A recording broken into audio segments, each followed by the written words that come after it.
Hallo, mein Name ist David und in diesem Video möchte ich 3 Dinge mit dir teilen, warum dein Saxophon quietschen könnte. Die 3 häufigsten Ursachen sind meiner Meinung nach: das Mundstück ist zu weit im Mund,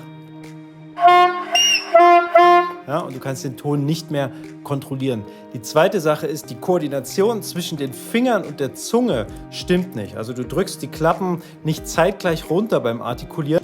Und die dritte Sache ist, dass du zu sehr zudrückst, gerade in der hohen Lage, und dass dann du versuchst mit Kraft und Druck zu arbeiten und dass dann auch die Töne wegquietschen. Ich hoffe, das war hilfreich. Wenn du mehr über mich erfahren willst, geh auf meinen YouTube-Kanal David Brandt Saxophone Akademie und schau dir meine Videos an. Ich freue mich auf dich. Ciao!